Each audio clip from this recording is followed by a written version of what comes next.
That's the place we wanna be. Open your mind, set your spirit free.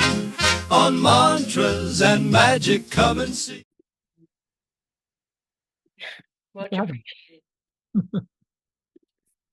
I'd love to know so much about you. I don't even know where to begin. You seem to have such a background. Um, I don't know where to start. Okay, well, Let's ask at basic, let me ask you for your introduction because even though I've read about you and I've heard of you, other people would love to know a little bit. Just please give me a touch to just start. sure. My name is Christopher Penczak, and I'm one of the co-founders of the Temple of Witchcraft. I've been an author for probably about 25, 26 years and a full-time teacher for about 30 years. And a lot of my work is about modernizing witchcraft while still being true to the roots of tradition, and to really be able to speak about it in terms of consciousness and change and evolution. That's amazing. So many of those points you named probably touch different people in different ways. So I would love to kind of pick your brain for today. Um, so I'll start at the beginning. May I ask, what are your influences in this? Like, how did you get started? I actually, so strangely, someone kind of in the random outer world asked me, like, how'd you get into this today? And the answer really is that I started as a skeptic to this all. You know, I was raised Catholic, and the last few years was an all boys Catholic school, which is not as fun as it sounds, and ended up really leaving that agnostic. I believed something, but I was sure that it wasn't Catholicism that I believed, although in retrospect now I appreciate a lot of the rituals, even though their theology is not my theology and their politics are definitely not my politics. But the idea of, I had a friend who was involved in this, and the idea that I thought she joined some type of harmful cult. So I thought I was going to rescue her from the cult because I didn't think there could be such a thing like witchcraft that would be positive, you know, because I was raised Catholic. And so, you know, she started out beautifully. She was my art teacher for years. So we had a lot of relationship and trust. And she sort of waited. It was back in the days. It's hard for people to realize what it was like, you know, 30, 35 years ago, where people didn't tell people who were under the age of 18 that they were pagan or witch or esoteric because they were afraid of corrupting a minor. And she owned a local business and she was a single mom and didn't want to have, you know, all of those problems going on for her. So she waited till I was 18 and graduated high school, and she started dropping little hints. And then maybe 6 months after that, she's like, "You figured it out, right?" And I was like, "What have I figured out?" She goes, "You figured out that I'm a witch." And I was just mind blown. Like I always thought she was cool and quirky and hippie, but I didn't think, you know, somebody could be a witch. So I thought she joined a cult. And I was like, "I'm going to rescue her from this cult." And she says, "Well, I'll talk to you about it, but you have to be respectful." She goes, "But I think before we talk, you have to understand." She goes, "I understand where you're coming from as a former Catholic," because she was a former Catholic. She goes, "But I'm going to have you read this book, and then we can talk." And she gave me a book on quantum physics, which was Oh, weird at okay. the time. You know, it was my first introduction to I'd it. love to know how you connect these, but maybe that's later. Yeah, we can definitely talk about that. It was something called Stalking the Wild Pendulum. And so I read that, and I was a science guy at heart. I was actually just changed from being a chemistry major to a music major. So my life was sort of in flux. And I was like, "Oh, this is really interesting, but what does this have to do with witchcraft?" I was like, "But we need to talk about this cult you've joined." She's like, "Well, 1 second." She goes, "Here's this tiny little book I want you to read before we talk." And it was called The Kabbalion by three initiates. And it was sort of a digestion of Hermetic philosophy from a modern perspective. And I was like, "Oh, that's kind of weird and interesting, but what does this have to do with witchcraft?" And then finally, she gave me a book by her teacher, who later became one of my teachers, Laurie Cabot. It was a book called Power of the Witch, which interwove the science of witchcraft and the philosophy and the art and the religion. And once I read that, she's just like, "Now we have vocabulary to talk. So what are your concerns?" And by the end of a 2 hour conversation, I think I left going, "Hey, I want to know more about this," than thinking that it was something bad for me or bad for her. And I started studying meditation with her and tarot with her, and I got invited to her coven for a few things and started my training in that way and had some profound experiences with it, but she was really what opened the door. But I just couldn't fathom that witchcraft was a real thing at that time. It was before, all the big movies that came out in the 90s. It was just before, actually. So it was before the Craft movie came out. It was before, Buffy the Vampire Slayer, anything that talked about Wicca in a popular sense. It was very underground at that time. It was just about to kind of burst forth. And so I had no context for it, but now I did. So that's how we started with this. That's incredible. So this kind of loving kindness seed, like I'm gonna help someone. They're trapped. That's like so wild and off topic. Uh, Love it though. yeah. May I ask you what was the craziest thing that you kind of took from that initial beginning experience? Because you say you tried to coven, you were also transformed to a music major. What made you switch to be a music major? Yeah, I think I love science, but I don't love math. And although I respect math, I don't love math. And after getting through my senior year in high school of advanced calculus, I was like, do I want to do this every day of my life? And I was sort of set on the chemical engineering path. And I think in many ways it was a past life memory of alchemy and herbalism and little playing with little bottles and playing with herbs and things like that that drew me to chemistry. And I studied a little bit of alchemy or the history of alchemy in high school, and sort of ends with, and that wasn't real, and there's chemistry. So that's, I think, why I got involved in chemistry. But then I just, said this is not where my passion lies. And strangely, my background before that was much more visual arts. That first teacher of witchcraft, she was my graphic arts teacher. I'd been taking lessons with her in drawing from like second grade to, all throughout high school. And so I sort of switched into music around that time. I had ambitions to be a singer-songwriter. I started taking voice lessons, and my parents were incredibly supportive and incredibly gracious when I look back on everything and hear other folks' horror stories of, coming to magic, coming out as queer, coming out in the world, super supportive. And they said, we will help you with college, but you have to pick a college that has both a music program and a chemistry program just in case you change your mind again. And I was like, that's fair. So I found one, but I got a degree in music after the end of 4 years, and was studying witchcraft those 4 years, and entered maybe a few years after that, after working in the music industry, entered the professional witchcraft world, so to speak. And, but I really enjoyed that time. And probably the craziest thing, to answer your question, that was a long about way to say, the craziest thing I experienced in my first teacher's coven was probably our first spell. So I was still kind of going into it like maybe this is pop psych, like feel good. It seems like it's very healthy compared to my Catholicism, and it's very life affirming and affirms queer people and affirms, women and all these things that I was missing in my religious background. But I don't know if I believed that magic was real as an objective force. And so I remember a couple weird things that happened. Probably the first one was we did a moon circle, my first moon circle, and it was a suburban backyard, which I always love to say that to people because sometimes people think they need to be in the deep woods to have a magical experience. And, we're in someone's backyard, we're outside. It was very magical, but, it was very suburbs. And she called to the moon goddess and raised her hands up, and the clouds parted, and there was the moon until the end of the ritual where she said farewell. And at that moment, the clouds went over it. And I was just utterly shocked. And I think that was something I needed at that time. Um, and then the spell that we did. So we each had an opportunity to do a simple petition spell and burn the petition and release it into the cosmos for the full moon. And the spell I did, I didn't have anything I wanted to do. And kind of going back to my Catholic school upbringing, really good friend of mine who was a year behind me in school, was pregnant, was not married, was hiding it from her family.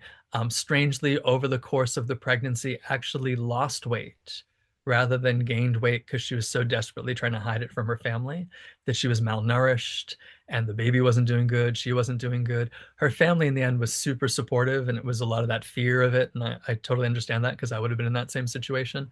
And I did a spell. I wanted to do a spell for her and the baby because it didn't look good at that time.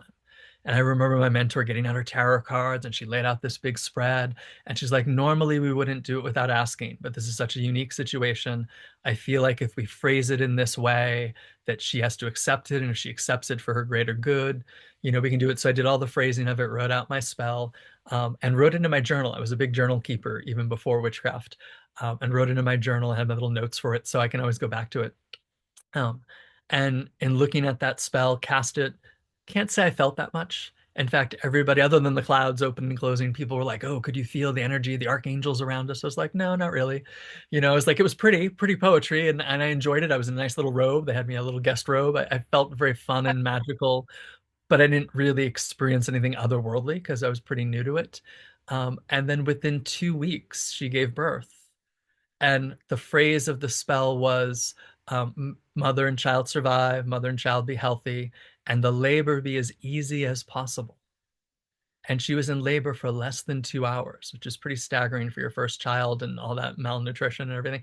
And she was up walking around an hour or two later after that, thinking like, "Oh, this is no big deal." And baby was fine, she was fine. And that was just such a shocking result to me. I was like, "Oh, maybe witchcraft is real." And that is when I decided I wanted to study. That's an incredible story and also so sweet. I see again that like the core of your sorceress activity is just still continuing, like helping others. This is so selfless and so beautiful.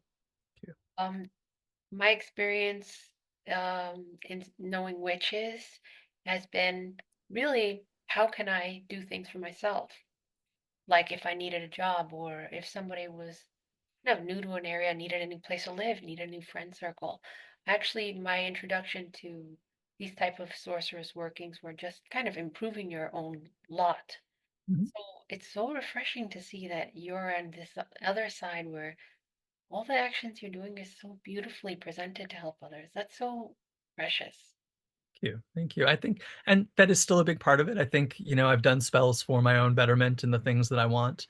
But I think I've been lucky. A lot of my mentors, and witchcraft means a lot of different things today than it did 30 years ago. So a lot of my mentors at that time and the kind of lines that I studied, it was really about priesthood, magical priesthood. So all the women that I studied with were these high priestesses who had a really strong ethos of community and service and healing and activism. So I think that was really kind of baked into my training, which today it not always is, and that's not neither good or bad, but just there's different ways of looking at witchcraft today in a much wider lens through folk practices. But when I learned it at that time, it was very much if you were claiming the title of witch, you were part of a lineage, spiritual at least, of magical priesthood. And you had to kind of take that seriously, whether you were simply a priest for yourself or you were a priest for your coven. But if you took that higher level, you were a priestess for the world, and that was something that was really impressed upon me. And I'm glad because that affects how I teach today. You feel like priesthood was always where you were headed? No, actually, that's a funny, funny thing and truly a interesting thought. I almost so in the systems I learned originally with Lori Cabot, who was my first after my first mentor, was my first real serious teacher. The way the system is split up is the first degree is about the science of the craft and proclaiming yourself a witch. The second degree is much more about the art of the craft and is about priesthood and is about learning the rituals and the significance of celebration and spellcraft. And then the third degree is about high priesthood, high priestess, high priesthood. And in the second degree, such a reversion from my Catholicism, I almost didn't take it because I didn't want to call myself a priest, let alone a high priest. I almost had a revulsion from it because I just had such a revulsion to my Catholic.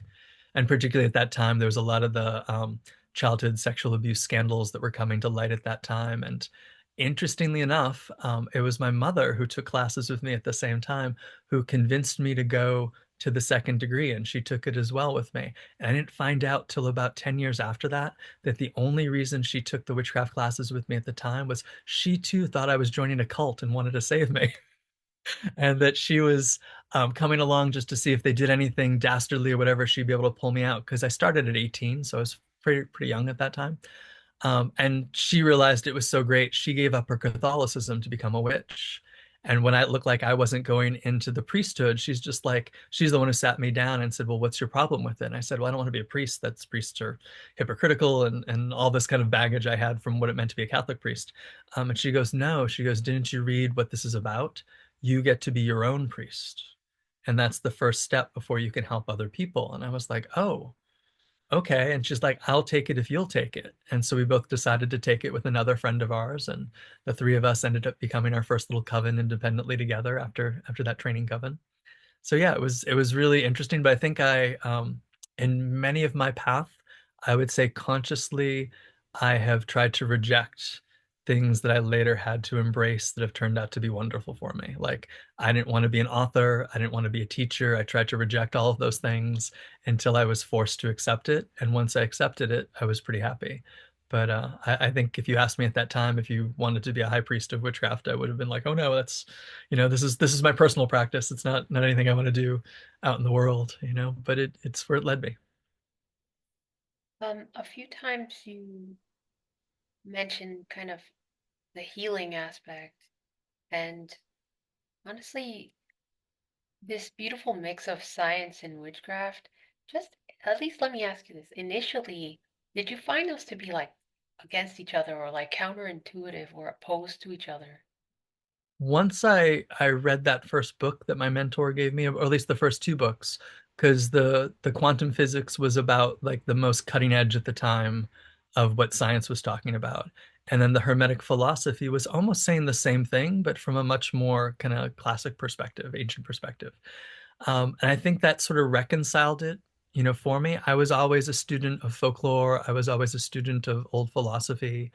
And so the idea to find something that was a living tradition, that really spoke to both sides of it. Like Laurie Cabot was, a big advocate of science. So here she is as the official witch of Salem, Massachusetts, and she's dressing in a very archaic way. She always dresses in black robes and is the archetypal witch publicly because she feels that, much like a nun or a priest has to be visible to the community, she's visible to the community.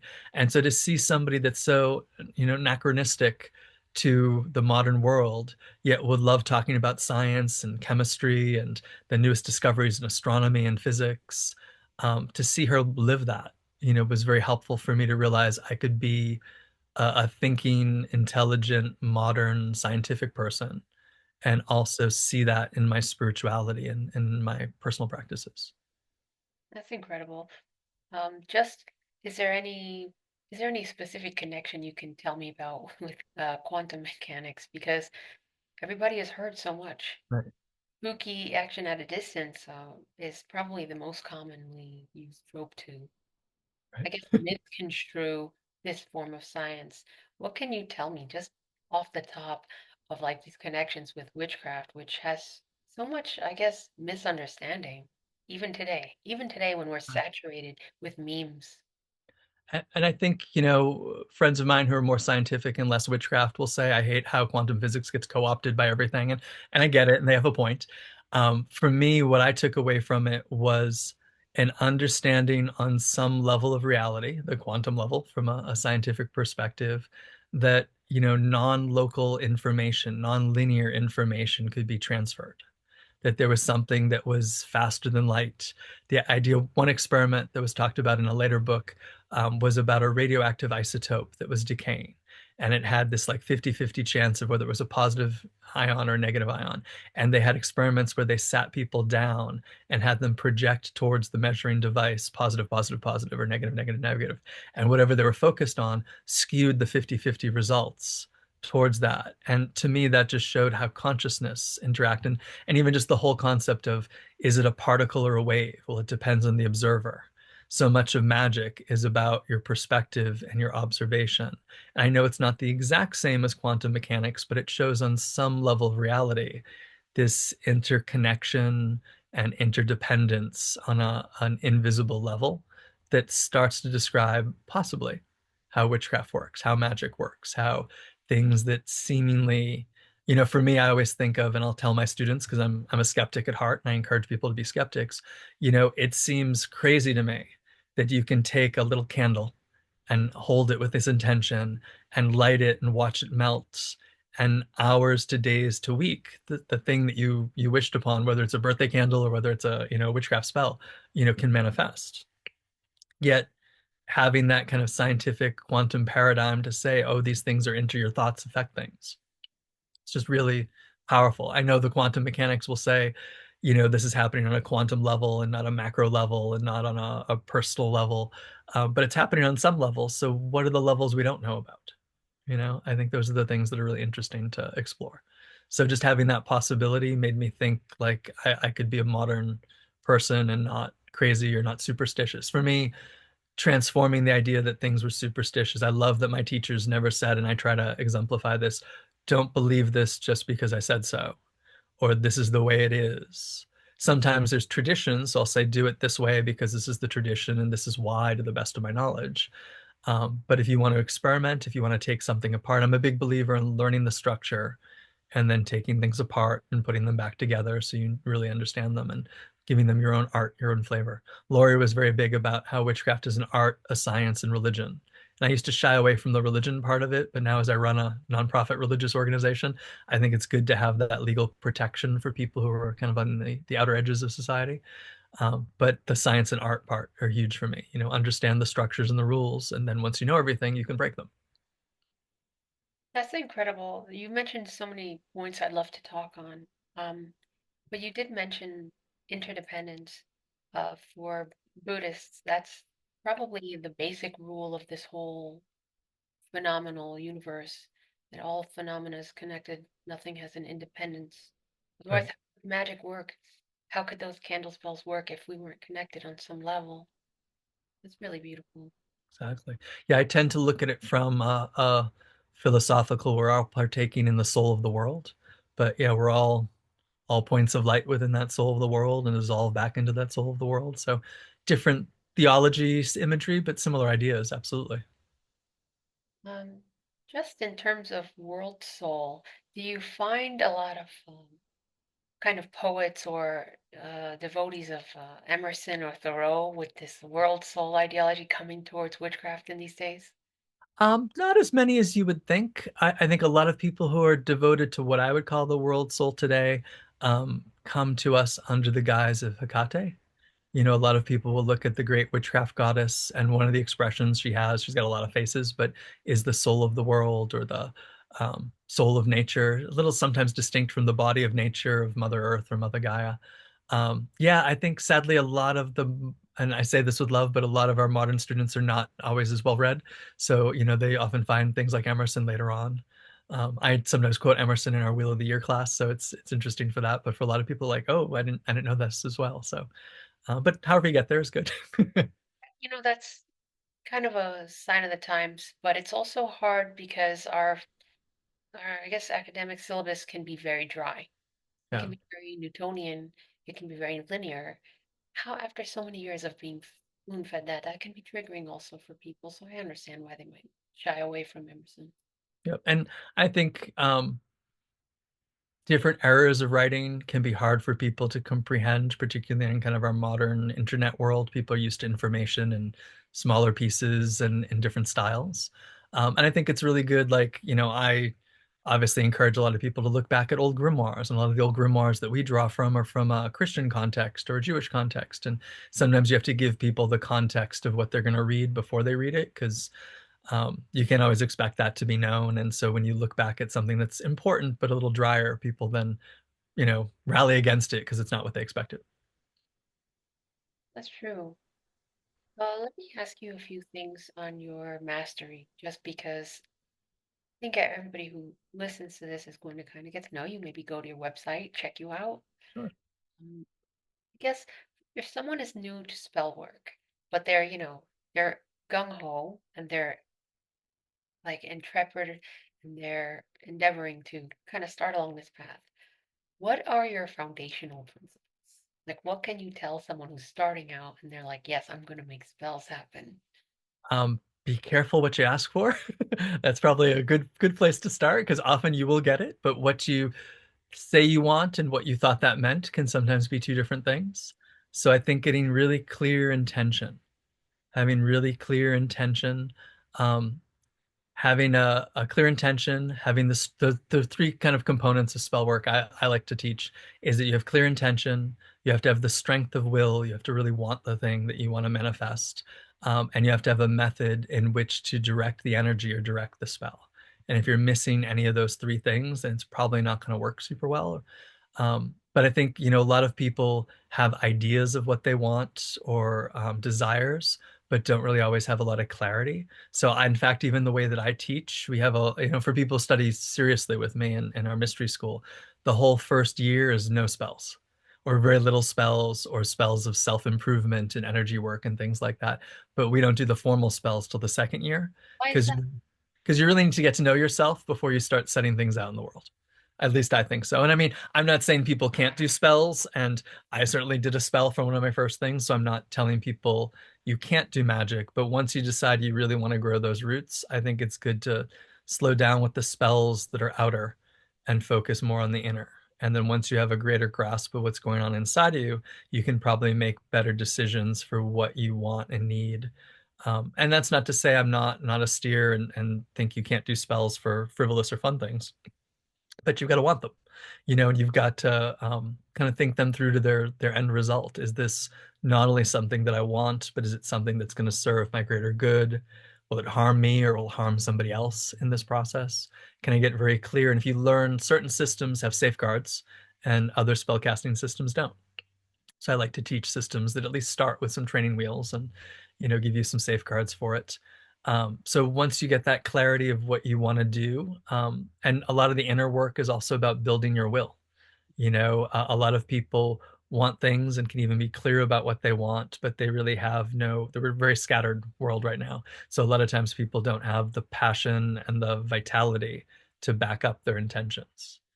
And then it's knowing the techniques, whether it's that candle spell or whether it's an herbal spell, in our day of access to information, which is really wonderful, but in our day of access to information that's not always clear or well thought out, a lot of people will take a ritual that really doesn't follow any metaphysical pattern, and they'll think that that's their spell, and then they'll do it and wonder, well, why didn't that work? Or so I think it's good to understand the fundamentals of how energy works and how you release it and what the mechanisms are.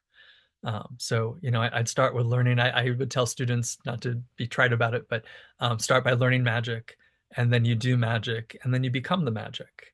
Most of us do it the other way around, and we start doing the magic, we make a mistake, and then we have to relearn the magic, and then we start to enter into the mysteries and become the magic. But I think the more you can know before going into it, although don't paralyze yourself, don't think you have to learn all the magic before you do anything, but get a sense of how things operate, and get a sense and clarity of what you want, and make sure you have the energy behind it. If you don't have the energy for it, then maybe you need to focus on your health and your own well-being before setting other things in motion. Okay, that's pretty complex. I think Magic is complex. I know it seems simple, but yeah. what you gave was like a 10-step paradigm, which I think a lot of consider TikTok witches, right? There's a lot to be said about new people not knowing, but there is something attractive about like a 3-point spell. And I feel like that's probably what attracts people. I'm not saying it's successful, probably it's gone awry, but somehow millions. Sometimes it can be successful. Yeah, sometimes. Can you comment about this type of 3-point spell or something like this, these TikTok phenomena that we see? Millions of viewers like attracted to that kind of magic. It's like 1-point magic. Well, I think, the beautiful thing about media is there can be an aesthetic that's really beautiful and attractive. And some people are down upon that. And I'm not necessarily down upon beautiful aesthetic because I think beauty is beauty. And I think if something attracts you to it, I know for me it was atmosphere maybe as much as aesthetic. If you went into an old occult store, you felt like secrets were going on there and you wanted to know what the secrets were. So I'm not down on that. If your access point to it is a video, that's great. I think sometimes like the TikTok type videos and the Instagram reels I've seen are often sped up. So I think people sometimes have a weird sense of how quickly a spell goes. And it's very mechanistic. People are like, take a pinch of that and do a pinch of this, and there you go, and boom, you've got your spell. And the way I was trained and the way that I teach is like, even if you're doing something simple with one herb, you're going to hold that herb and you're going to connect to its spirit and you're going to enchant that herb and you're going to tell that herb what you want before you burn it or before you put it in a potion or whatever you're going to do with it. I think the videos sometimes make it seem like, oh, just grab this and boop, and then you're done. And that's not been my experience of it. I'm not saying that that can't work, but I think it's harder to put intention. It's harder to put energy. It's harder to connect. A key point for me in all forms of magic, inner and outer, is trance. I think a good ritual mechanic puts you in a zone. And I think when you go really quick, it can be hard to get in that zone, where I like to honor the four directions. I like to set my space, and it's not just take a pinch of this and that and kind of throw it together, but it's really being present with all those things, the sight, the smell, the taste of it, engaging all the senses. But I think people do get attracted to those kind of simple points. So I think you can do, really simple, effective spells. Pick a color candle that speaks to your intention, and grab that candle. And I love the anointing of the candles and putting oils on them. It's interesting today. A lot of the videos I see are very sterile, I guess I'd say. Like they'll take their little dropper and put their dropper on, and they'll not touch things as much. I think you need to get dirty sometimes with witchcraft. So the idea of touching the candle, the oil should be on your hands, you should be able to smell it, you should feel the candle in your hands. Or if you're mixing in a potion or whatever it is, it's not just taking little tongs, and it's not just doing little droppers. Get it on your hands, get it part of you. It's got to interact and interface with you. It's all interconnected. So I think that's a big part of it. Sometimes videos and online things don't get the sense of smell and touch. It's just very visual based, which is beautiful. But I think sometimes when things then go from beautiful to messy, we don't like to show that on videos. And I think witchcraft is often messy, That's an which is incredible. beautiful. Yes, yeah, I think this idea of blending your experience into the moment of your activity, that I think can't be mitigated. You have to really get in there. Otherwise, interdependence, right? Hamlet.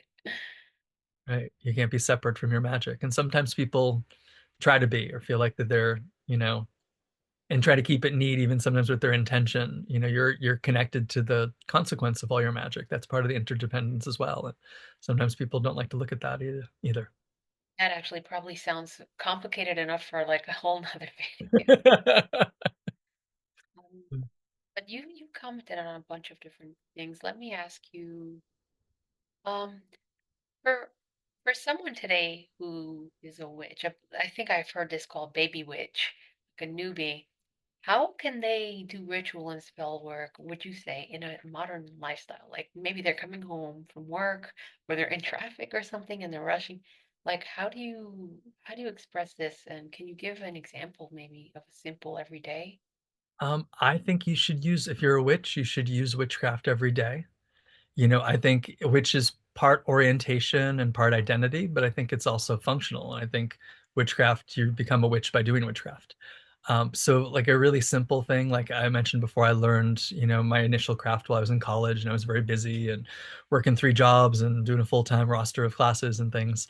A simplest spell was learning to get into a trance, programming a motion to sort of be your instant trigger to reaccess that trance. So for our tradition, it was crossing your fingers.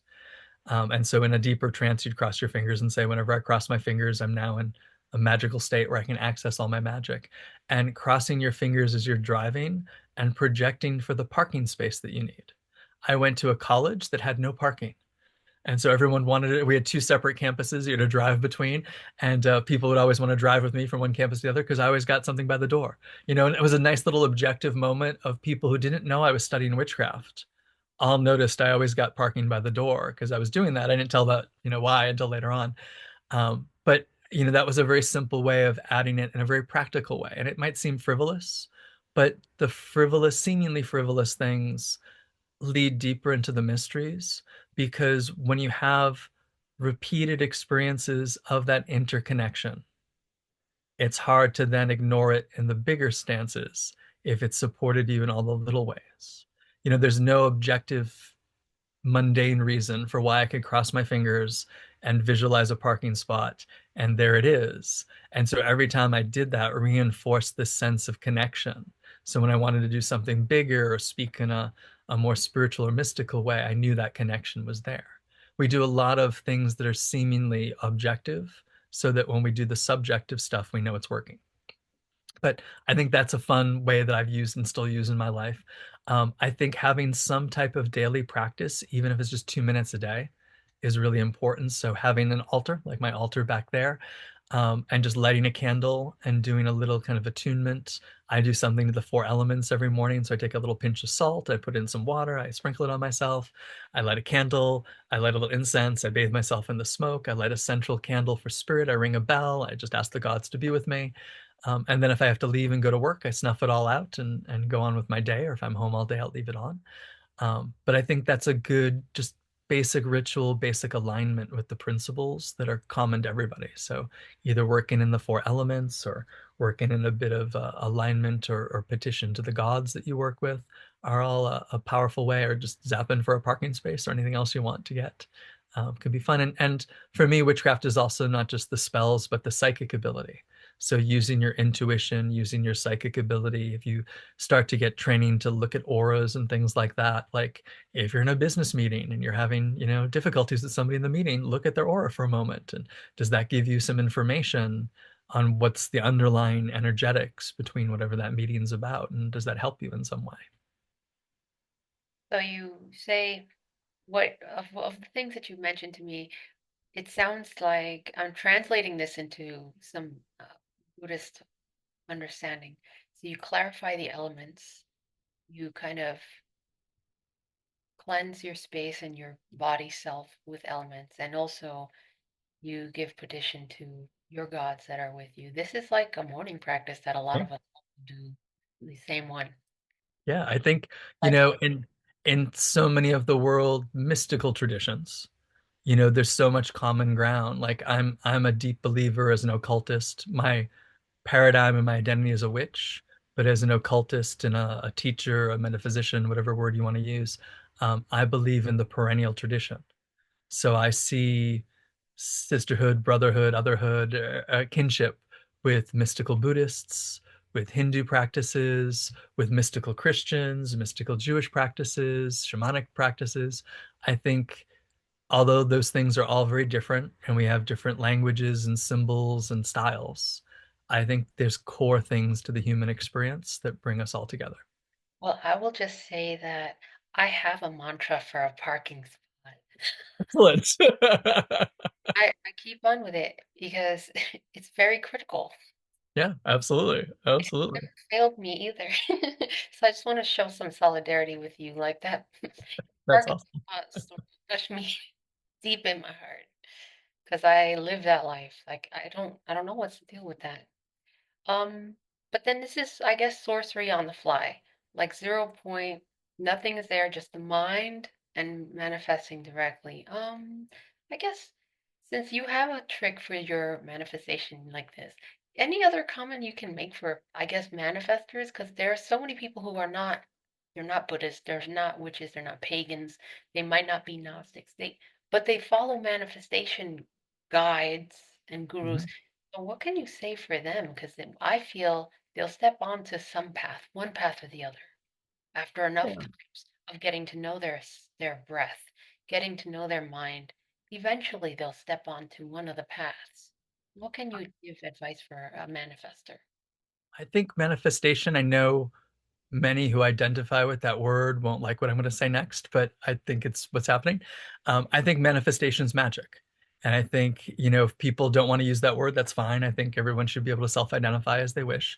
But I think it's what I call magic, and whether they manifest lighting a candle or whether they manifest just internally in their inner vision, that's what I learned as witchcraft. That's what I learned as spellcasting. That's what I learned as magic.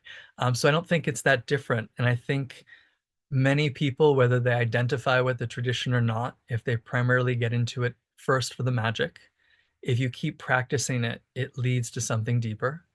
If you connect to something that doesn't have a visible tradition to it, I think a lot of my students are people who are hungry for more.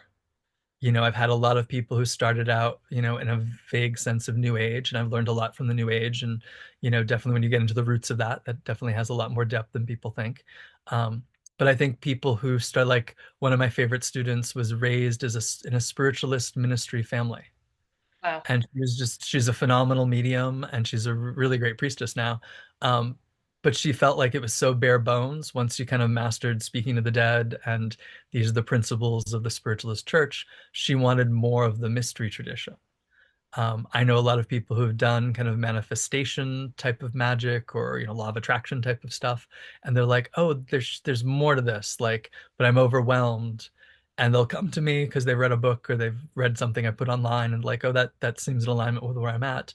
Where do we go from here? And I talk about, well, these are the things that I teach, and these are the ways into it, because they're looking for something deeper. So I think people who are hungry for something, even if they just start out with manifestation, I think they do end up, whether they and sometimes they cross over. Like I've had great witchcraft students who decided this is not for me. I want to study Buddhism or Hinduism or go back to Christianity, But I think they hopefully do so with an awareness. I think a lot of the fundamental things I teach can be brought to any fundamental practice. So I think it does lead to, and I'll share with you something that my spirits told me.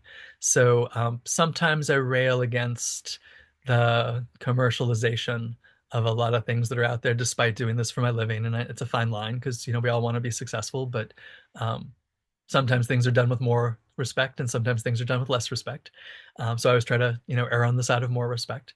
But I asked my spirits. I work a lot with the angels. I work a lot with the fairies, and they're all very popular in the manifestation world. So I was asking the fairies that I work with, there's spells out there that, how to find fairy love, how to find fairy prosperity, all these things. And I'm like, that is not what you're about to me.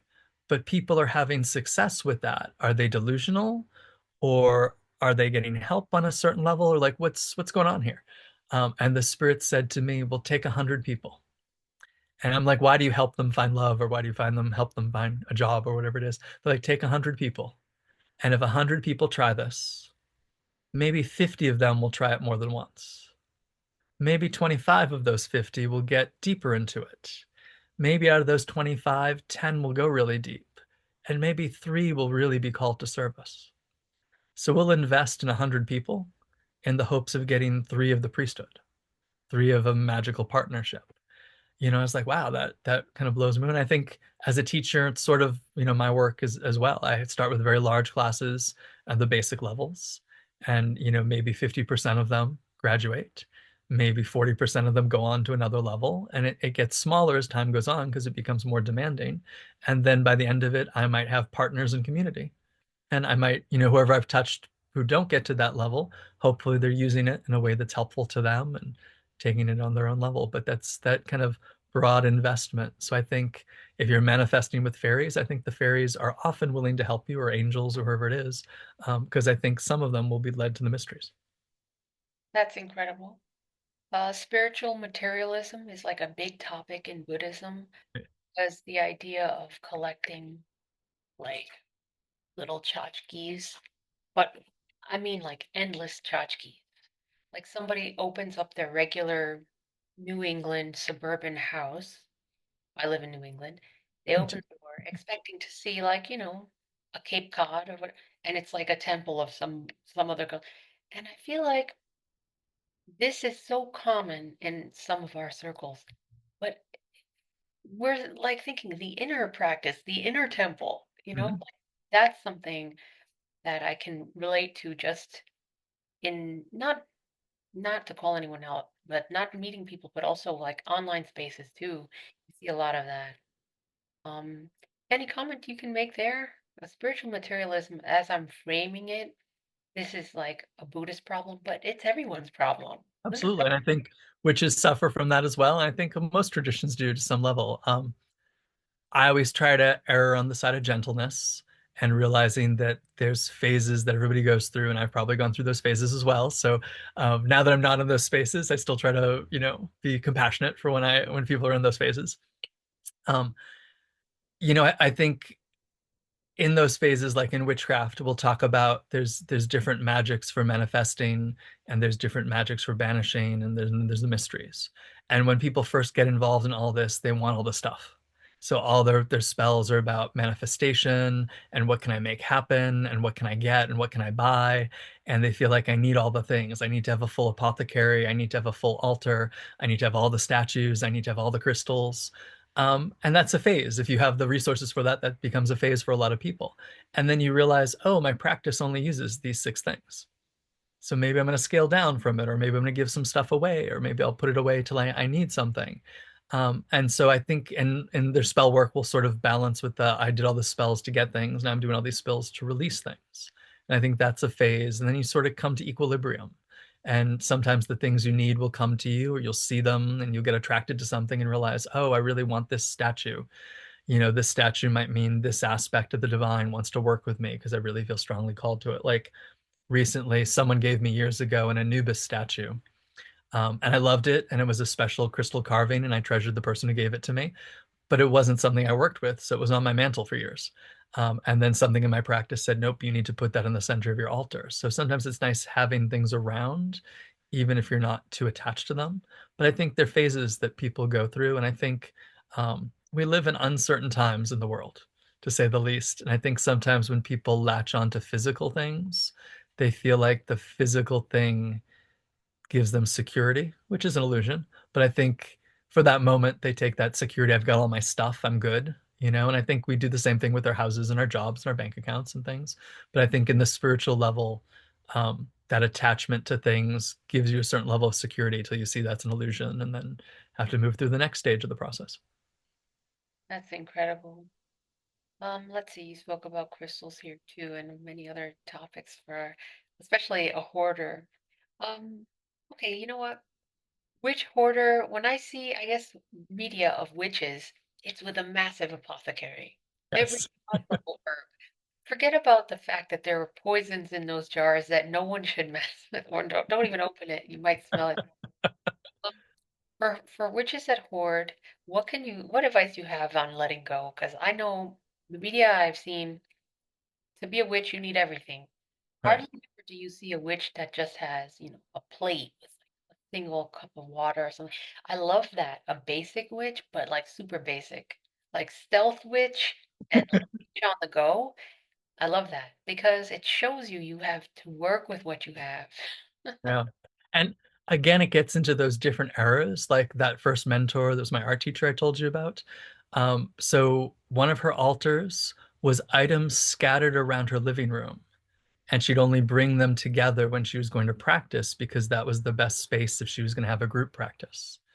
And then her devotional altar was in a closet, so she could close the door so no one would see it. So it was very sparse. And I think we sometimes, because we have the safety to have all the stuff out in the open, we sometimes forget how even our most recent ancestors have practiced things.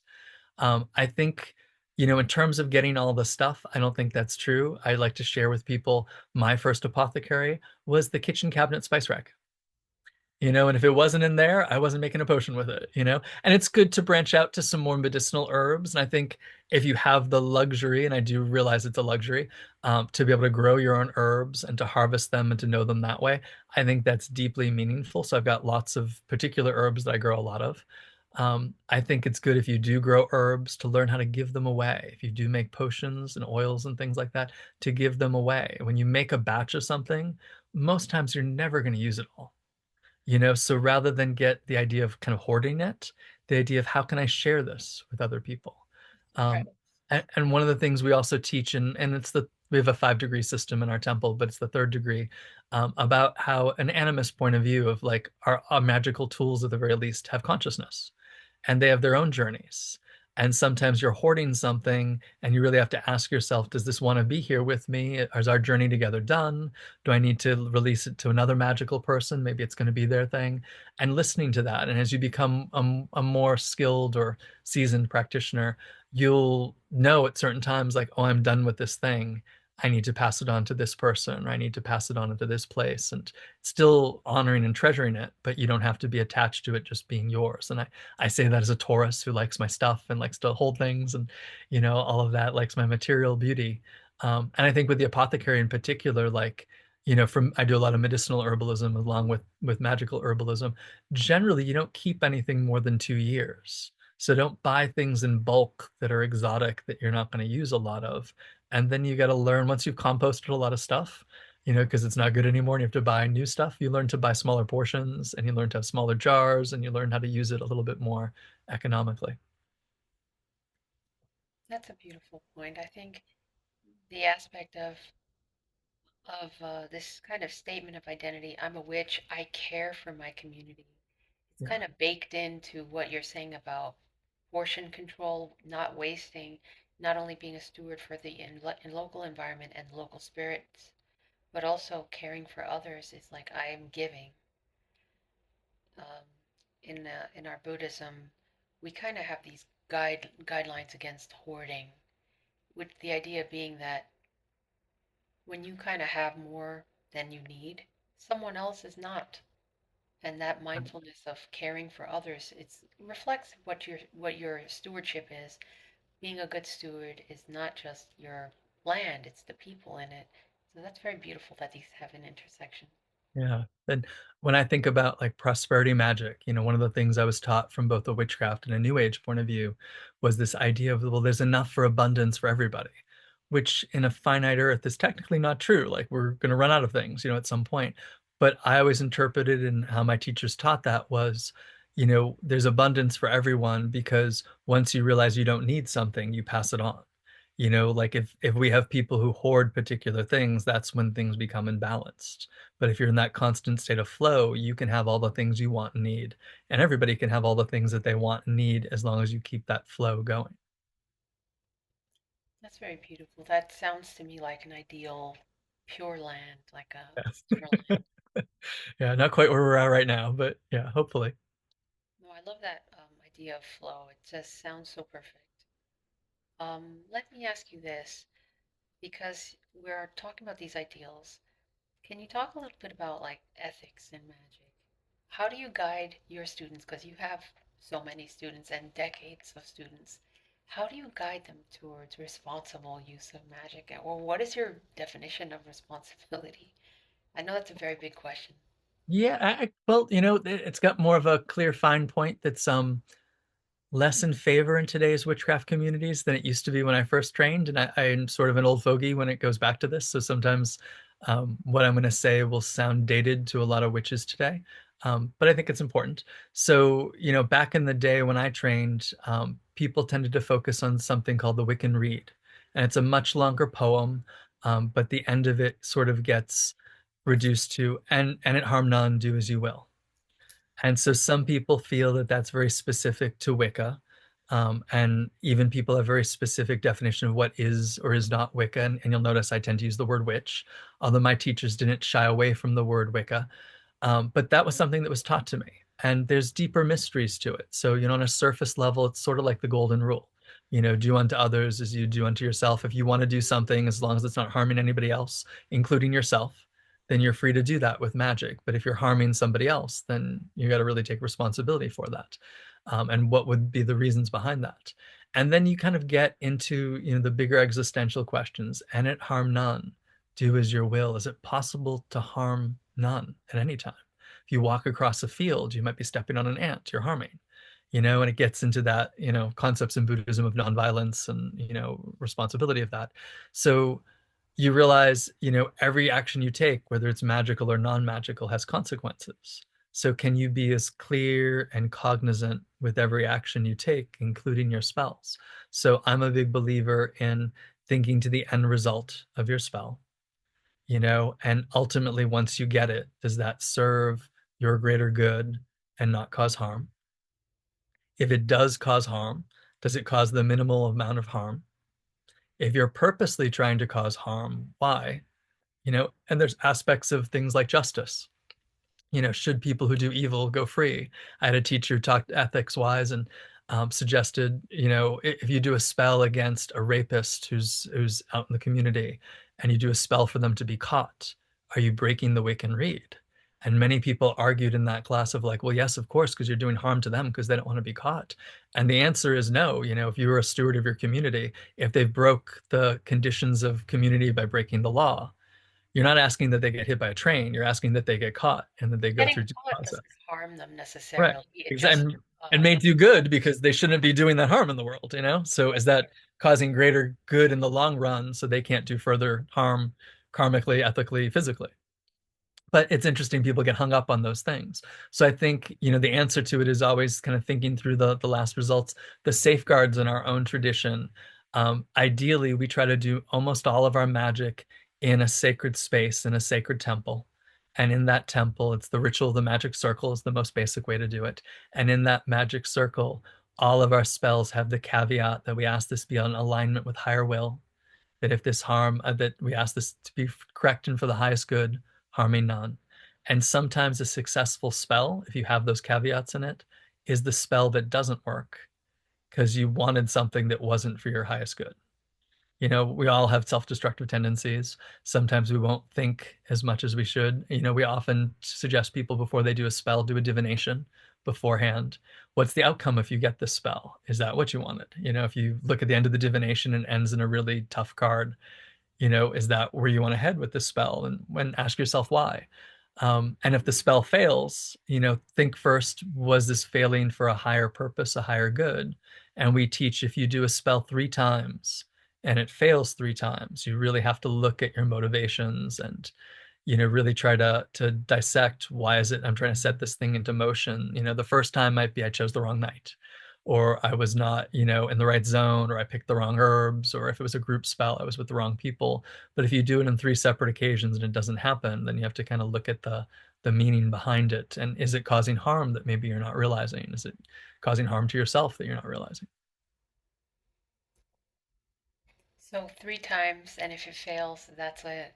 You know, You've gotta rethink yourself. and ideally do a divination before, but if you didn't, then definitely do a divination after. You know. So divination would you say it goes hand in hand with the spell work?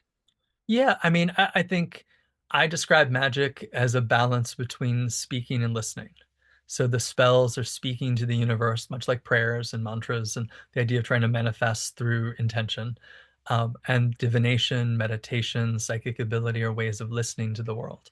I think divination systems, oracle systems, are a good way to get a more objective read, particularly when you're starting out, because if you're just following your intuition and your psychic visions and things that are kind of coming to you on that level, it's very easy, particularly when you're starting out, to fool yourself.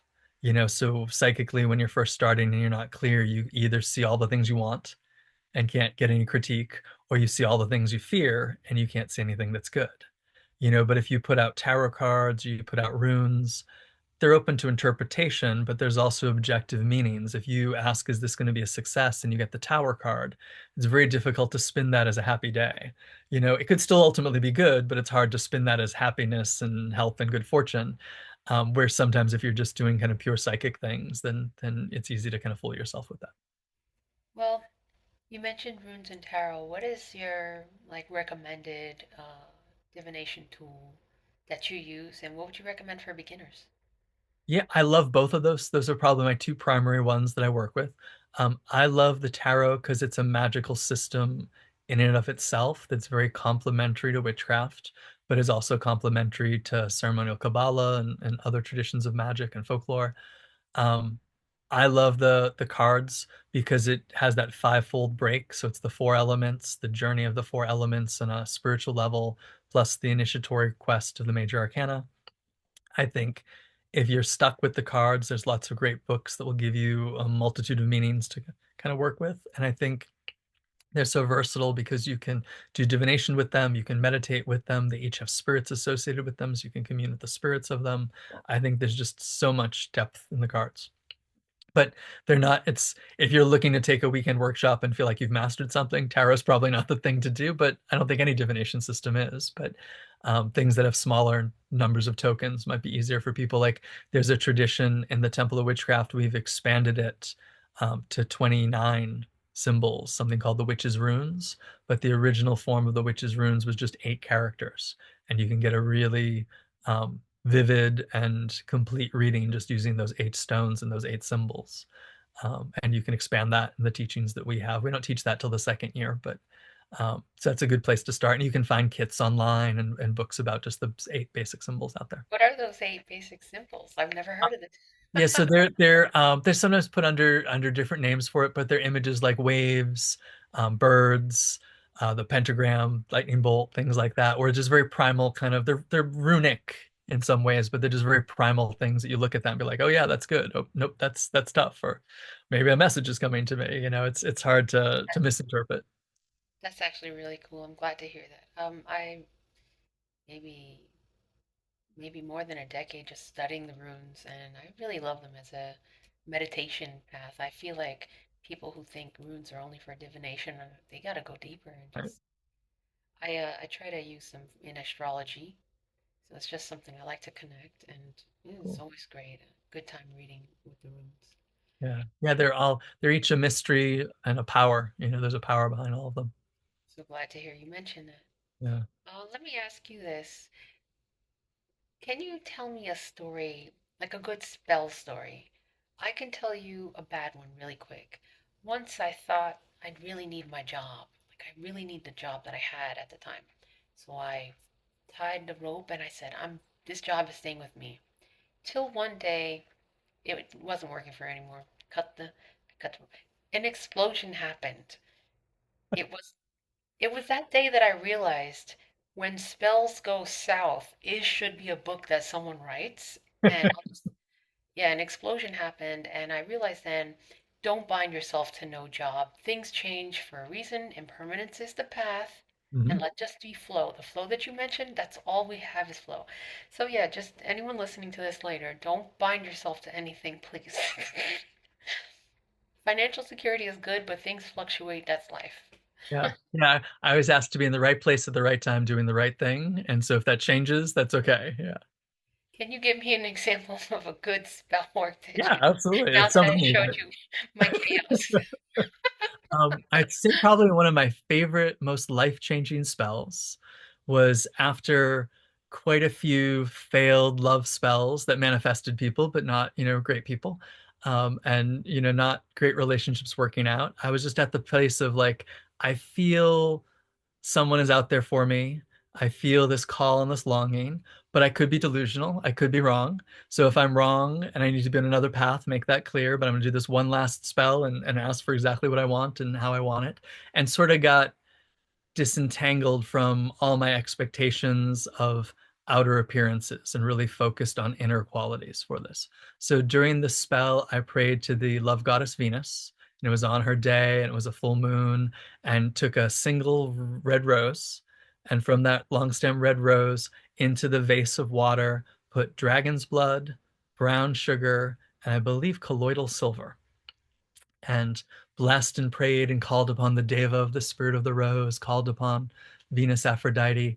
And in that, had a really great conversation with the goddess through part of the spell. And the message I got was, you will know you have found the one when he gives you roses before you ever, or he gives you flowers before you ever think to give him flowers. And so I filed that away. And this is back in the days before internet dating. So for me in the queer community, it was personal ads. So there was the local, little big city newspaper personal ads. So you get a little voicemail box where people leave messages. And so I rented it for a month, had the ad going for a month, and went on lots of really bad blind dates. I met some nice guys, met some not so nice guys, but had lots of coffees and dinners with people I was like, oh, I can't see, being with it all. And the very last night, where the mailbox expired at midnight that night, at 11:30, I got my last message, and it was from this guy who seemed really nice. And so we called. He didn't call me back right away because, in a strange little conundrum, the last guy I dated before him was named Steve, which is his name, and the last guy he dated before me was named Chris. And so when he saw the message of Chris called on his board from his roommates, he thought, oh, it was his ex. Why is he calling me? And then realized the number was different. And so when we finally connected a day or two later, we went out for a little. At that point, I was tired of dinner, so we went out for a little coffee date.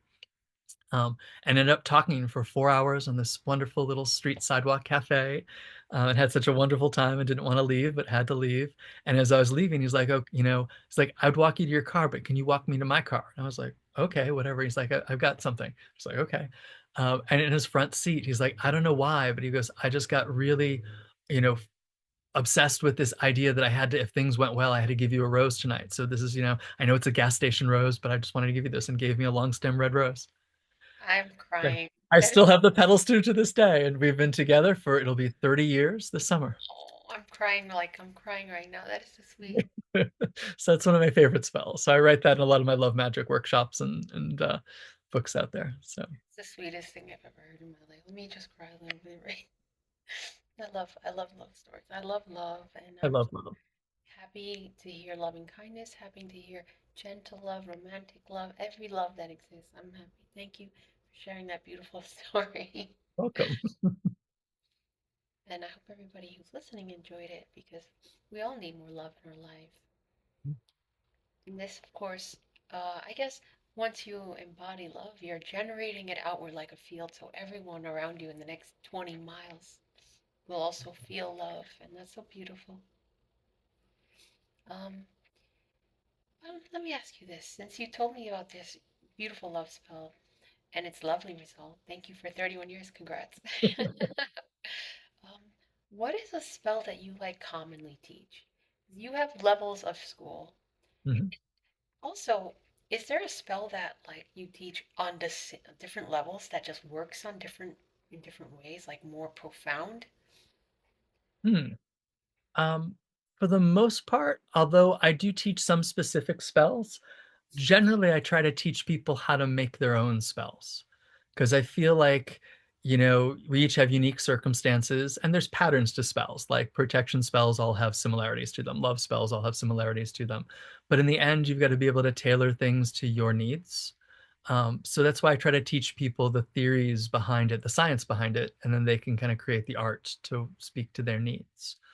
One spell that I teach in the second level, but people use it throughout all times, and it's another kind of profound, it's a little bit of a, I won't say darker spell, but it's more about um, dealing with difficult circumstances, is a binding spell for protection. And in this particular spell, we just simply call it the bottle spell. And it's based on the traditions of the witches' bottles, where in folklore, a witch's bottle was usually used for general protection.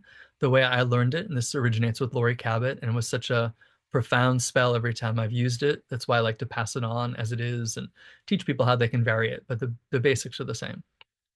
Essentially, when someone wishes you harm, and you feel that you've exhausted every reasonable recourse. So this is not something you do at a drop of a hat, but generally when you feel like you're in danger. It can be financial danger, physical danger, psychic danger, but you're using the word danger. You would do this spell, and essentially as close to the dark moon as you can, you would write out a petition of particular words binding that person's harm. It's interesting because a lot of other binding spells are about binding the person. I don't want to have anything to do with the person. I just want to stop their energy. So you bind their harm and you include anybody you want to be protected from it, your family, your friends, your children, your pets, everybody. And you put it into a bottle, you fill it with salt, frankincense, myrrh, St. John's wort, often iron powder or iron nails for the Martian protection of it, sometimes a little bit of mandrake root. Sometimes people will put things that are broken or sharded in it, like broken glass. And the idea is that harmful energy kind of gets tangled around the shards, starts to break down. So you put all that into the bottle. And the idea is that you then seal it with the white wax. You have a particular candle for protection, you seal it with the white wax. And generally, then you put it someplace where it's not going to be disturbed, ideally in your freezer. Because the idea you're cooling down and freezing the whole situation. And then that bottle becomes sort of a magnet for any of the harm directed to you. It becomes like this false target. So the person can still rail against you and you're not controlling their actions. You're just preventing it from reaching you and your loved ones. And so it's a really effective spell. I've done it many times for myself and for other people. And because of the intention behind it and the frankincense and the myrrh and the higher vibration to it, it usually yields a result that's for the greater good, where a lot of bindings tend to be more about harming other people or stopping them from progressing or anything like that. One of the most profound ones was I had a coven mate whose father was mentally ill and abusive, and she had broken all contact with him. She was getting married. I was the minister for the marriage. And he found out about the wedding through the grapevine of the family, even though he wasn't invited, and he railed to the rest of the family he was going to show up anyway. So she got very scared. So we did the binding for him not to disrupt the wedding, and basically she cut cords with him and to make the decision that he would not be able to harm her or her new husband or their family or their home or anything like that because he was volatile. Um, and the wedding went off without a hitch, and there was no problem. And then we found out years later, it was an outdoor wedding, that he was in the woods just outside the property line because we said he could not step onto the property. He literally didn't step onto the property and watched his daughter get married from the woods from a distance, but watched her. So we didn't inhibit his free will, but we inhibited him from being able to do harm. And then when he was on her deathbed, she undid the binding and went to visit him and made peace before he passed on. But it was such a profound teaching for me of how you could stop harm and not have to inhibit that other person's experience or life path or karma. And I've had other profound experiences. I remember my dad, this is what got my dad on board that witchcraft was real. He felt that he was being targeted by one of his bosses, and having real difficult time at work. And my mother and I were like, "Oh, do you want us to do the bottle spell on you?" And feeling a little of our power at the time. We were, young and we knew these things worked and in our craft. And so we did it. And the very next day, he got transferred to a different division, not as a penalization, but just they put him in a different place. And for the next 20 years before he retired, he ended on the same rank as the person he thought was a problem. And because we only bound his harm, they actually ended up being friends. And he retired as friends, but he felt like when he was below him, he felt like he was a target for harassment, and that stopped. And literally it was the next day. So he was so blown away that something happened the next day. He's like, "This witchcraft is real. Tell me more." And Well, although he's not a witch, he's been very supportive. no, it's good to know that the community awakened and saw the reality, and also that you have this wonderful, many examples of how you can not only do things that don't harm others, but that literally prevent them from harming and also can help you. I think people need to know more about that because well, selfishness is rampant in these quick times of kind of self-centered main character syndrome age that we're in. Let me see. You so many times in the sprinkling of your words in your discussion, you have studied almost all the religions of the world, if not all of them. And so you have at least the language of these cosmological differences, but also some integration. Is there any, from my Buddhism, is there any mindfulness technique that you kind of have something similar to, or do you have any meditative approaches that are similar to Buddhist? Yeah, I mean, I think the foundations of meditation are the foundations of meditation that kind of cut across a lot of places. We have more our kind of contemplative or our mindful meditation is usually the precursor to more vision work. So we'll start with more body relaxation, body awareness, breath work. Regulated breathing is a huge part of magic and witchcraft because different breaths conjure different types of energy. So whether you're just trying to get relaxed and um, do kind of inner vision work. You might breathe for a while in particular ways. Like we particularly do breaths that are inhales that are the same length and then holding, and then exhaling the same length and then holding out for that time. And that kind of regulates the energy system pretty well. Some of our more contemplative meditations, they're not quite the same as Buddhist meditations. They're more discursive. So we might focus on a concept and really reflect on that, but that's not unlike looking at something like the Heart Sutra and contemplating phrases from the Heart Sutra and meditating on that. So for me, it's a lot of geometry. We'll focus on a different geometric form and kind of focus on that rather than written text. Although sometimes it's a written text too.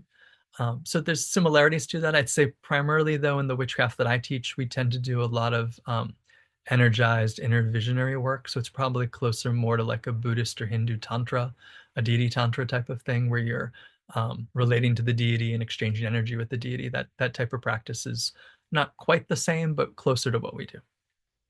Very interesting. From the tantric standpoint or a Hindu standpoint, there's just so many similarities. I wouldn't imagine if you went to India, they would think this is Hindu for Right, sure, right. because there's so many beautiful, I want to say so many beautiful integrations. And yet you have your own identity and your school has its own niche. And I think in the Western, like here, this is so needed. It's so needed. My family was Catholic, so coming out of that system, it's like being in the ocean without being able to swim. So I can't even imagine how many dozens and dozens and dozens of people really benefited from all of your experience. So that's beautiful, lovely, wonderful. Yeah, yeah. It's interesting as you look at a lot of the chain of traditions, that are out there. A lot of the things that we draw upon in modern witchcraft today come from, Alexandria and our, Neoplatonic traditions and Hermetic theurgy and things like that. And a lot of that influenced early Catholic Church. And I think as time went on, and particularly after, Black Plague type times in England, we lost a lot of that as part of the common practice or common understanding, as traditions become simplified and people lose touch with it. It's interesting to look at like a lot of the temple building, a lot of the structures of Egyptian and Greek and Roman temples are similar to Catholic cathedrals. And some of it even uses some of the basic geometries that you find in stone circles in the British Isles and Europe and everything. And you find, a lot of the same principles in India and in Tibet. I'm not as familiar with temples and buildings in China, but in India, Tibet, a lot of the same building practices of, building resonant temples to be able to go within. And I think that's what all these kind of traditions speak to. And yeah, I think, a lot of that deity tantra, whether you're looking at a saint from a Christian perspective, I think there was a time when that was more mystically taught, if not always understood by the greater community. And I think the thing with witchcraft, a lot of people in New England who study witchcraft are usually coming from a Catholic background. So it's sort of interesting that they're hungry for something that they know is there. And this sometimes feeds it. And sometimes and others will go to a Buddhist background, or go to a Hindu background, or we'll try to discover the mysticism in Abrahamic faiths. But I think they're all speaking to very similar things, and just the relationship of being human with the earth and the moon and the stars and the sun all kind of align us in similar ways. That's extremely beautifully said, and it's nice to see connections, rather than just stark differentiation all the time. Right. May I ask you, what can be like some misconceptions? Because we've been talking about like some good integrations, but for people who have misconceptions about magic and witchcraft, what can you say? And I want to preface this by saying, I guess there never have been more historically polarized times than now, especially with the political situation as it is. Right. And as you would probably know, like even enrollment in colleges is declining, and like hyper religion is happening more. So this kind of misconception about witchcraft, I think it's a relevant question to ask. Like, what can you comment on this? Yeah, I have experienced it firsthand. So here, we've created the Temple of Witchcraft in the community that I was raised in and grew up as a child in Salem, New Hampshire. And when we first opened, you had to get all sorts of permits and talk about construction approvals and parking lots and things like that to be able to open. And we had to go in front of the town board and planning committees and things like that. And I was wholly unprepared for the line of people out the door, because it's an open public forum, coming to complain about us, who had never met us or knew anything about us. And it was staggering to see it. It was disheartening at that time. And I later found out from other folks who go to the town planning that even when they put in a sidewalk, there's sometimes, people at the door wanting to complain about it. So it's not just the witchcraft, but and it was interesting as time went on, some of the neighbors around us who complained, who I didn't really realize at the time, have later come back to apologize to me or try to make friends. And some haven't, but some have.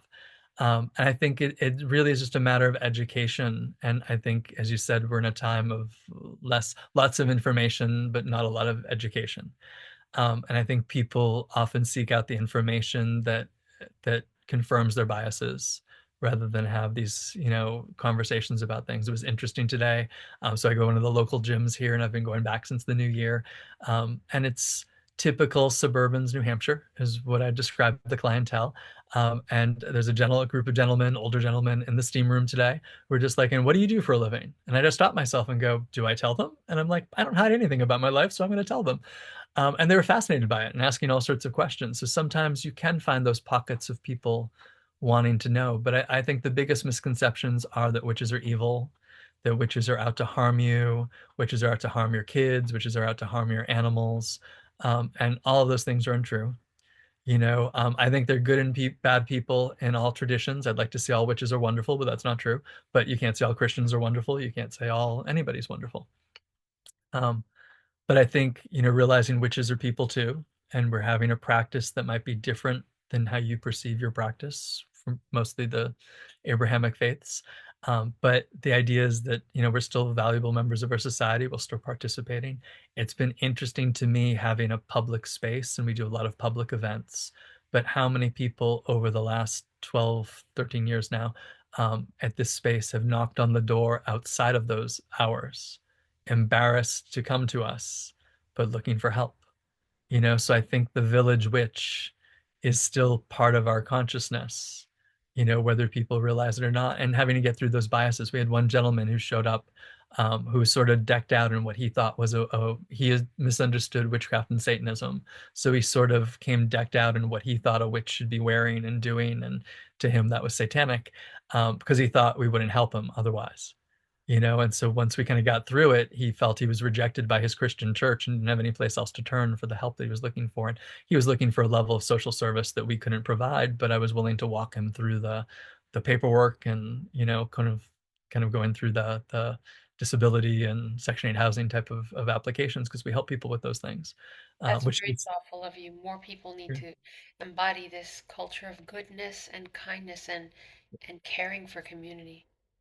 It but says a even lot he that had he all these denied. biases that we were evil, yet he wanted our help, so Right. was, That's it very was an true. interesting paradox there, but yeah. So I think it's just kind of getting through the propaganda of it. I think a lot of modern political movements want to demonize the other in all shapes and forms, including witchcraft and Buddhism and Hinduism. And, it was interesting when I first started training, anything that was non-Abrahamic from that perspective was considered witchcraft. So we were into Buddhist, like my first teacher before there were pagan statues available, her image of the goddess was Kali. Another one, her image of the goddess, my mother's first statue of the goddess was Kuan Yin, because that's what was available at that time. And that was the aspect of what they were invoking. She might not have been invoking the name Kuan Yin, but she was invoking the goddess of love and compassion and mercy, or the fierce dark goddess, or whatever it may be. So I think there was a lot of crossovers. More becomes available, and for good or for bad, because I think it's good to make cultural distinctions and understand where people are coming from. But at the same time, I think it's created a lot of separation that's probably caused a level of anxiety that's not needed. I feel like there's not as much kinship as there was in the 90s between non-Abrahamic practitioners. So I'd like to see more of that come together as well. No, I hear you on that. I think I have almost all my friends are pagans. I don't think I have any friends who are Abrahamic.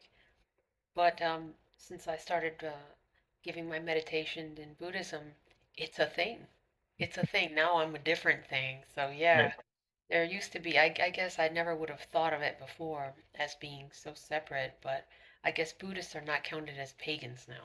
They're Right. counted as, And it depends on where you go. Some people are very resonant with that idea. Some people are very offended by that idea. And it's I find the more I navigate the modern world of our medias, when someone says something, I'll be like, oh, that's interesting. What do you mean by that? Because what I mean by that might be something totally different. no, that makes sense. Can I ask, have you like refined any one technique of yours from time zero till now that's, your personal evolution of something you do? Can you give us any hint of that? I don't want to dive too deeply into your secrets, but any one example of something you just refined to a point. Um, that is a great question. I would say so in our theology, metaphysics, we focus on three main areas of the soul and aligning those three areas. And the most simple way to describe it is a higher soul, a middle soul, and a lower soul. And I would say the pattern or the technique to align those three things has changed over the years. And I feel like I'm in a really good place with it. And I feel like how I teach it now is a way that works with the majority of the people. It's very much rooted in our tradition and culture, yet also is a very simple, effective breathing technique of just aligning all your parts. Basically, it can be done in 9 breaths, whether you say the words to it or internally or externally. But Well, we have a ninefold breathing as well. ooh, excellent. See, so Right. much common stuff. Yeah, Yes, I'm super happy to know that there's less different about the traditions than there is. yeah. And I think it always depends on the practitioners too. So sometimes people who are looking at whatever tradition, whether it be witchcraft or Buddhism or Christianity, from a very dogmatic or orthodox point of view, which, when you have a rich mystical tradition, is strange to me, but some people do. Like, I've had some people be very adamant of what is and isn't Buddhism, or what school of thought you're in from, or what culture you're being influenced from.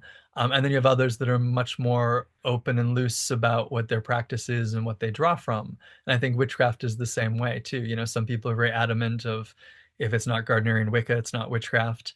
And others have a very broad view of, all these things being a part of witchcraft and paganism.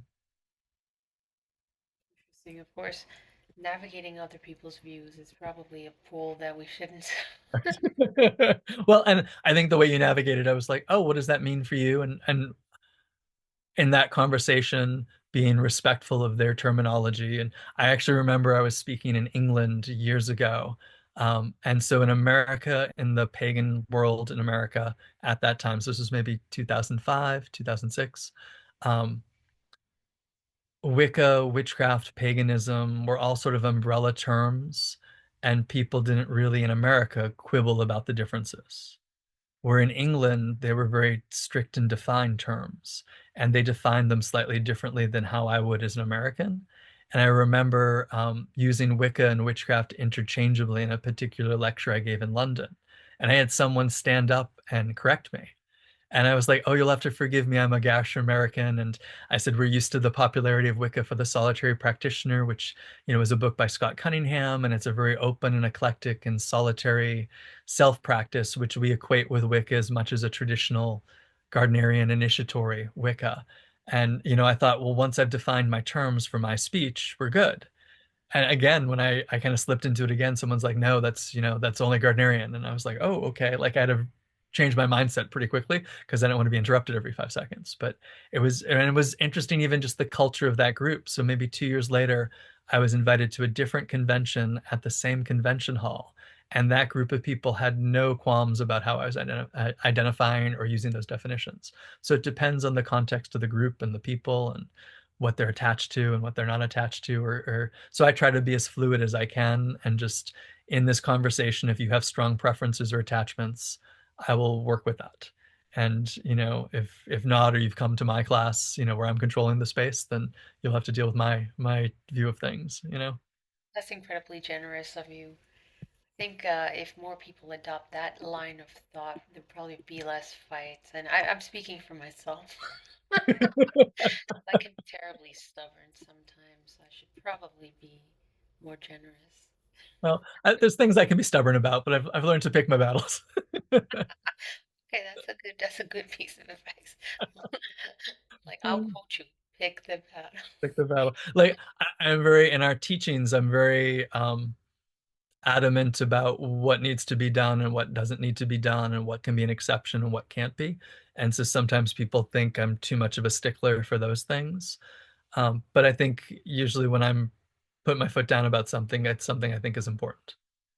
Well, give me an example of an exception, because exception is probably the stickiest point of anybody's cosmology, theology, rule set, vow set. We take vows, like we swear to do X, Y, Z without exception, right? So just give me an example of one exception. So this is kind of plays into the modern world and something that has only changed over the last, I'd say maybe 6 or 7 years. So witchcraft has a lot of ties to sexual energy and vitality, but our particular tradition doesn't have any requirements for that. So, like, where some teachings are very heteronormative and focus on the male-female dynamic, it's a tradition founded by three queer men, so we don't have that. But I realized by not emphasizing that and just assuming people were figuring that out in their personal life of how sexual energy and psychic energy are connected. I had somebody who went through the whole program who said something to me that just, I don't remember exactly how he said it, but essentially he didn't feel like sexuality and magic had anything to do with each other. And I was like, wow, I like, even if it's not a part of your personal practice, I just can't imagine how you made the statement that applied to all of us, that it's not connected. Like, it just blew my mind. And I realized, oh, I need to change the program to at least address some of that in a thoughtful way. So in one of our degrees, we have magic being fueled by sexual energy, and we give a lot of leeway on how that is. It can be solitary, it can be with a partner, it can be in another setting, but to explore sexual energy with spellcraft and with magic. And then you don't have to give detailed explanation, but tell us generally what you did and whether it's successful for you or not, or what you learned from it. Um, and more people have started identifying as asexual or feeling like that they're not necessarily connected to that aspect of life. And I respect that, but also there's the understanding that it's still a big part of magic, whether it's your part of magic or not. So the exception to that rule is if you feel that this is something that doesn't apply to you, I need you to write an essay on, what your understanding of sex and magic is, even if it's not your personal experience. What have you read? What have you researched? What do you think applies to other people? Just so we have an understanding that you're aware of this aspect of magic, even if it's not something you're choosing to engage in at this time for the reasons of how you identify and how your energy runs. So yeah, that's one of the exceptions that are out there. So it's exceptions to change the assignment based on where people are at and what they feel is comfortable. That makes a lot of sense. Tantra is such a huge phenomenon now. Right. My feeling is that it, other than just being this commoditization and like kind of consumption, I actually worry that combined with breath work, people will like lock the breath wrong or something will go awry in the energy body. I think it's the most dangerous part of probably magic Mm. in the sense that untrained or unfocused, I'm not so certain how, I guess, how aligned, I want to say, um, the not only results but the process would be. It's, I guess my fear is something like to use the metaphor of like astral travel, like somebody will like walk out of their body in their astral form and it's like, oops, Mhm. wrong bunda, wrong channel energy movement, Right. So I feel like it with really good direction, um, kind of the sexual meditation should and be encountered not like haphazardly, which I feel unfortunately is a massive phenomena now. Yeah, I try to. It's an interesting conversation. So much of modern paganism and witchcraft for a long time has had the kind of view of whatever, if it feels good to you or if it seems right to you or just follow your intuition. And I think that's valid to a point. And sometimes we lose people in witchcraft because they're looking for something more structured or something that has more historic roots. So they'll go to Hinduism or Buddhism. And sometimes they'll take that attitude with them. So I'll often say, or if people are attracted to Buddhist deity tantra or Hindu deity tantra, I'll say, if you really read those books, they're very specific things.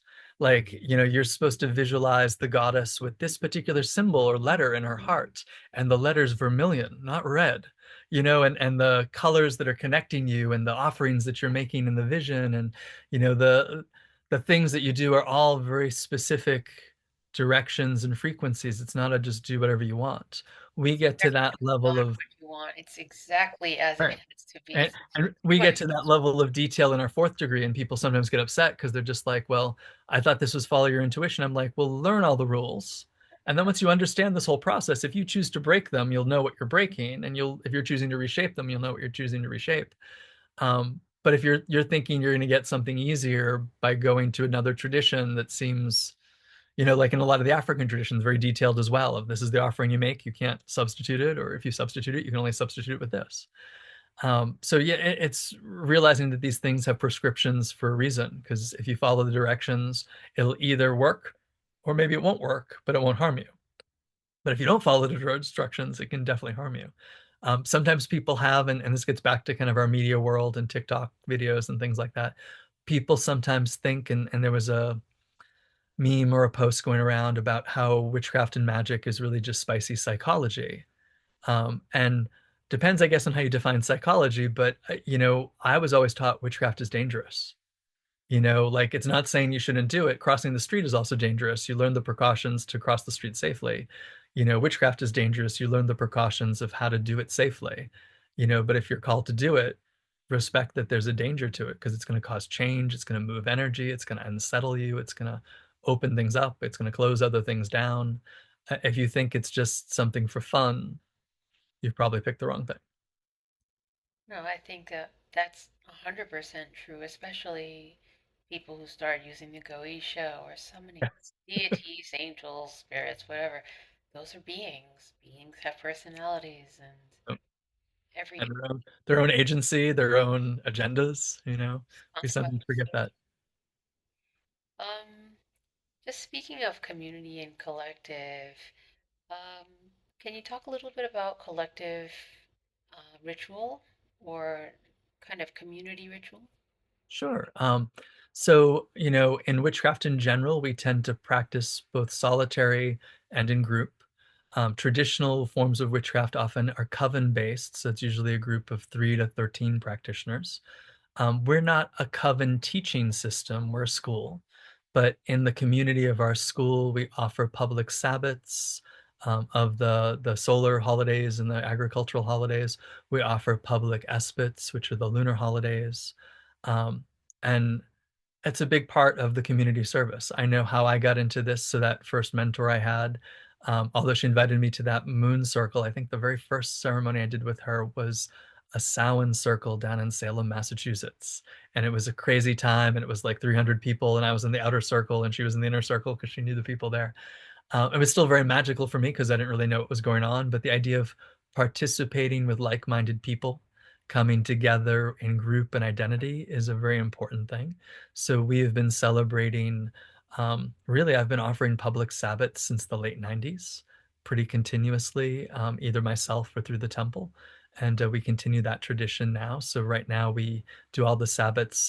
At the moment, our land space here at the temple, the indoor space is pretty limited to a small group. So if we want to do a larger group, we rent a hall. And so we rent a hall every Sabbath and do these, big celebrations. Some of them are ritual drama and theater. Some of them are a little bit more energetic. They often involve song. They often involve dance. But it's really about kind of that direct experience. We offer one particular holiday that's a little different from most witchcraft groups. We celebrate what we call the Feast of Hecate on August 13th. And on that feast, we have 3 priestesses who are, much like deity Tantra, overshadowed or invoked with different aspects of Hecate, and they take people individually in oracle sessions. So people can go up to eat one of each of them. Usually we have little tokens. We'll divide them by red, white, and black, and whatever color token you get is who you go to. And whatever priestess you go to, you can ask just simply, what message do you have for me? Or if you have a specific problem, you can say it, and the goddess will speak through the priestess to them. And I love that ritual because actually I don't run it. I'm usually one of the attendants for one of the priestesses. So just to be able to witness and to help the priestess and to help the people, it's really wonderful for me because it takes me out of that role of celebrant and holding the space, and I get to hold just a little part of it and see ritual in a different way for that public ritual. That is so beautiful. You know what? August 13th is my birthday. Oh, happy birthday. Yay. If I come up to a little bit further up to Salem, I will definitely swing by for sure. That would be great. And that's one of the few we always hold on August 13th. Like we'll do the other celebrations the closest Saturday because people need to get out of work and all that. But August 13th is August 13th, whether it's on a Monday, Tuesday, or whatever it is, that's when we do it. That's cool. Can you tell me any new courses, any new books or developments in your temple that you have Yeah. about? So the big thing that we're launching yet again, but I'm very excited about. So we have our mystery school. That's our 5-year program that's based on my Temple of Witchcraft series.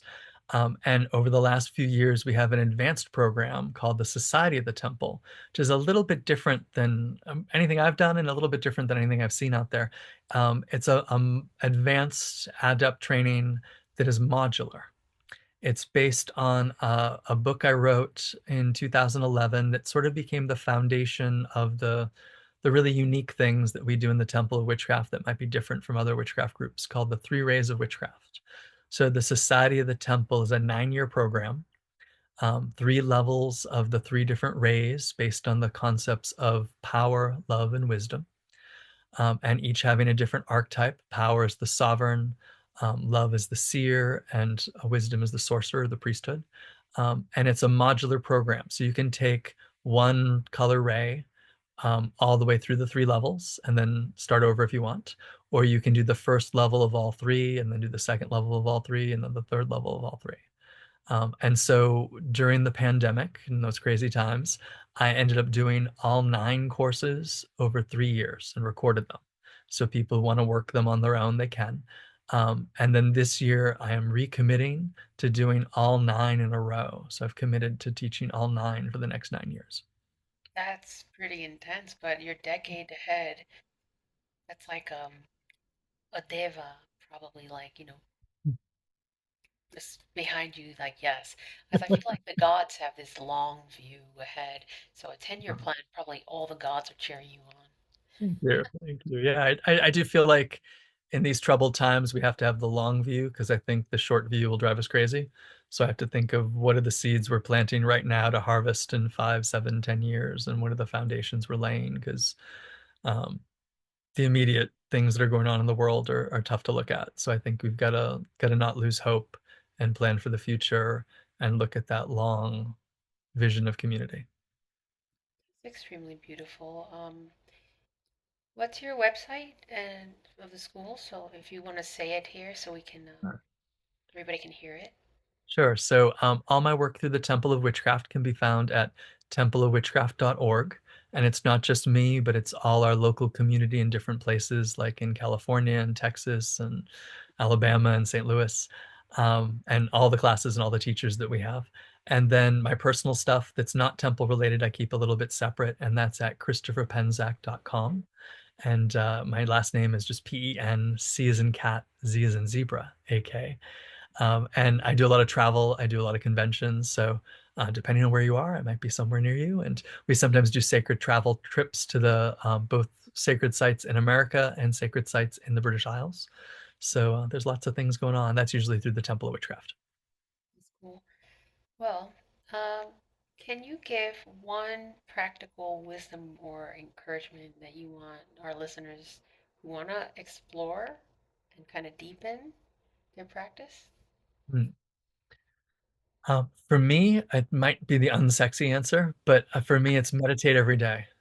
Even if it's 5 minutes, meditate every day. Like I think trance, being able to enter in and come out of trance successfully is the key to all magic, whether it's the psychic side of magic or whether it's the manifestation side of magic.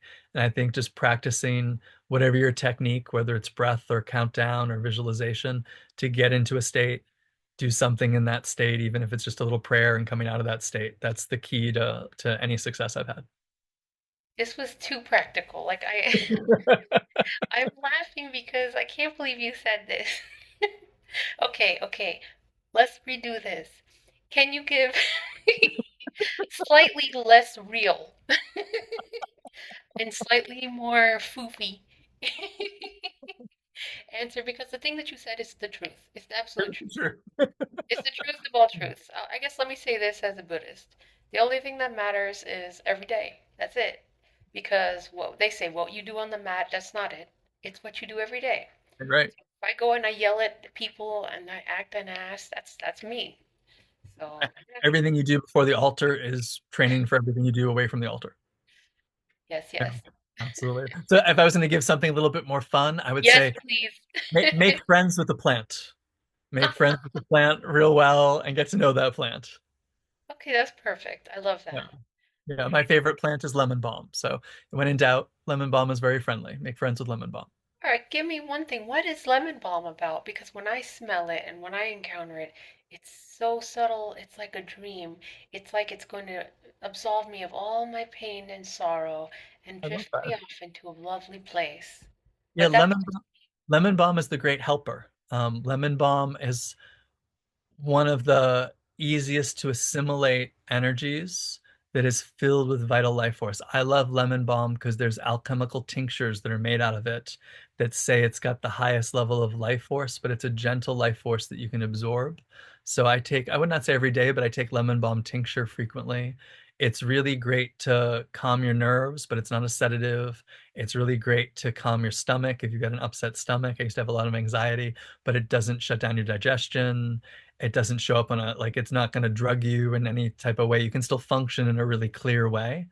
And I love to add it. You can add it to almost any potion because it just wants to help. Its Latin name is Melissa officinalis, and Melissas were both the bee when we think of the Melissa bee, and Melissas were also attendants to the great priestess in the Oracle of Delphi. So think of how attending priestesses are there to help. Melissa is there really to help and support the greater community, support you as an individual, support the hive. So the idea of Melissa's or Melissa officinalis is just really great support. It lifts, it brings that sense of joy. It's very cleansing. But there's really great alchemical texts that talk about making something called the Ents of Melissa, which is a fairly complex alchemical potion. But they say it regenerates you. So there's a story, which I've not seen happen. So take everything with a grain of salt. But I thought the idea of it, that they used to feed the Ents of Melissa to chickens, and the old chickens that had stopped laying eggs and their feathers were tattered and their beaks were nubbed, and they just would regenerate. And I've not seen that level of regeneration in myself, but I feel like I'm a pretty vital person and I take a lot of Melissa. All right, cool. So everybody listen up. Right. Although if you feel drawn to another plant friend, make friends with your plant. So whoever's around, whoever catches your eye, those are all great. Wow, that's wonderful. Well, I want to say thank you so much for your time today and for teaching us and for spending your afternoon just like pouring into our cup. We're so thankful for you right now. Thank you And to very much for everybody who having me. listens, check it out. Please check out templeofwitchcraft.org and Chris, who is a master for decades, just pouring into his community, and priest who serves the way in the greater good, and all the goddesses who are with you. Thank you. I hope to talk to you again. Take care. Absolutely. Take care. Be well. Bye bye. Thank you.